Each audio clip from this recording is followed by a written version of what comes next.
Assalamualaikum warahmatullahi wabarakatuh. Salam sejahtera untuk kita semua. Perkenalkan, nama saya Ahmad Meldi, NIM 20087005, jurusan Pendidikan Kepelatihan Olahraga, mata kuliah Pengantar Belajar Motorik. Di sini saya akan menjelaskan gerak manusia yang terdiri dari 8 fungsi, yaitu fungsi produktif, fungsi komunikasi, fungsi eksplorasi, fungsi adaptasi, fungsi personal, fungsi ekspresi, fungsi kooperasi, fungsi ritual. Setiap fungsi gerakan manusia memiliki pengertian sendiri-sendiri dan memiliki contoh. Di sini saya akan menjelaskan fungsi masing-masing gerak manusia dan memberi contoh. 1. Fungsi produktif.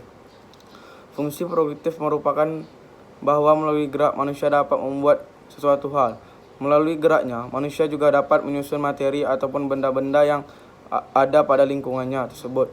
Misalnya, membuat persenjataan seperti panah, lembing, atau senjata tajam, dan sebagainya, yang diperlukan untuk mempertahankan eksistensi hidupnya, seperti untuk berperang atau berburu, dan membuat rakit dari bambu, kayu, dan sebagainya untuk menyeberangi sungai. Dalam rangka memecahkan persoalan yang dihadapinya, melalui geraknya manusia dapat menghasilkan karya-karya yang berarti seperti lukisan dan karya-karya seni yang lainnya. 2. Fungsi komunikasi. Fungsi komunikasi merupakan melalui gerak manusia bisa berkomunikasi atau berhubungan dengan manusia lain, walaupun di antaranya mereka tidak saling mengenal bahasa masing-masing. Akhirnya, terjadi interaksi sosial. Contohnya, bahasa isyarat. Selain itu, melihat tarian daerah yang pada intinya mengkomunikasikan suatu peristiwa yang terjadi di daerah itu. Contohnya lain misalnya ada pantomim. Fungsi eksplorasi. Fungsi eksplorasi merupakan bahwa melalui gerak manusia dapat menyelidiki keadaan ataupun aturan-aturan yang ada di lingkungannya tersebut. Misalnya melalui gerak berenang, manusia itu bisa mengetahui derasnya air sungai. Melalui gerak manusia bisa memperkirakan berat sebuah benda. 4. Fungsi adaptasi. Fungsi adaptasi merupakan melalui gerak manusia bisa menyesuaikan diri, beradaptasi terhadap aturan-aturan yang ada pada lingkungan. Misalnya untuk menyeberang sungai, manusia dapat mengatur dan menyesuaikan geraknya untuk dapat melawan arus sungai, atau manusia dapat mengatur dan menyesuaikan gerak untuk dapat mengangkat sebuah benda. 5. Fungsi personal. Fungsi personal merupakan melalui gerak manusia bisa merasakan sendiri atau pengalaman. Melalui geraknya manusia dapat meyakinkan dirinya terhadap suatu, misalnya kelelahan yang dialami oleh tubuh setelah berolahraga. 6.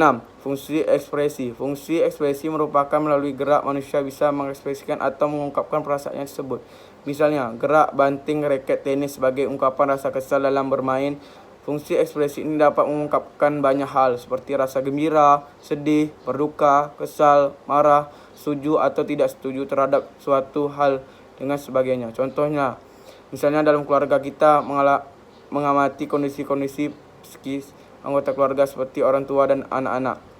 Fungsi ekspresi ini sangat penting bagi para guru, pelatih, bahkan setiap personal untuk mengetahui kondisi-kondisi psikologi yang dialami oleh teman. 7. Fungsi kooperasi. Fungsi komparasi merupakan melalui gerak manusia bisa membandingkan dirinya dengan orang lain atau lingkungannya sekitar, misalnya gerak-gerak dalam perlombaan olahraga, contohnya gerakan perlombaan futsal dan perlombaan bola basket. Fungsi ritual. Fungsi ritual merupakan melalui geraknya manusia dapat melaksanakan hal-hal yang bersifat ritual, misalnya tari-tarian atau gerakan-gerakan yang bertujuan untuk pemujaan. Berikut yang telah saya jelaskan, lebih dan kurang saya mohon maaf. Saya akhiri, wabillahi taufik walhidayah. Assalamualaikum warahmatullahi wabarakatuh.